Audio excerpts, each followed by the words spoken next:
We've planted 2 different chapters, correct? Yes. So one of them, we've mentioned OCC, but the other one, remind us what it is again. Is it SUNY Polytechnic, which is out in Utica. Okay, perfect. So I know OCC you mentioned was the first Christian group, like the InterVarsity. That was their first Christian group on the campus, right? In about 4 or 5 years, yeah. Okay. Yep. OCC went through a season where there was no Christian presence on campus, and I think students felt the gap.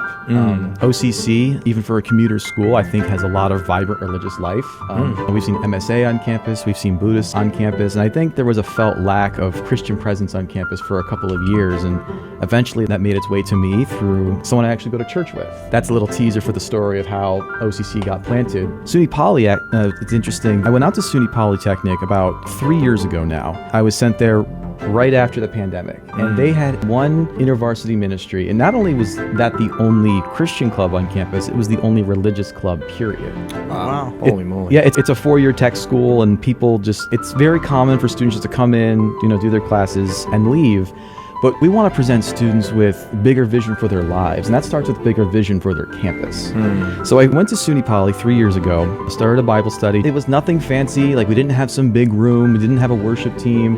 There were just about 4 or 5 of us around a cafeteria table. We met every week, going through the scriptures, and we would do very low-level outreach. We would walk around the cafeteria, just politely, strike up conversations with students. And one student we met was a Muslim student, and he was just looking for community. And we invited him to our Bible study, which we were like, who knows if he's going to come. He came every week starting that next Friday. He started coming for about a year. He ended up calling us the cool kids on campus. Oh, wow. Because he just really appreciated the community that he had just around a table, and he was going through scripture with us. And I ended up passing that campus ministry on to someone else so I could focus on OCC. But I just got a report as I was driving in this morning that group at SUNY Poly, we've gone from about 5 or 6 around a table for one Bible study to now they just launched a Bible study every single day of the week. What?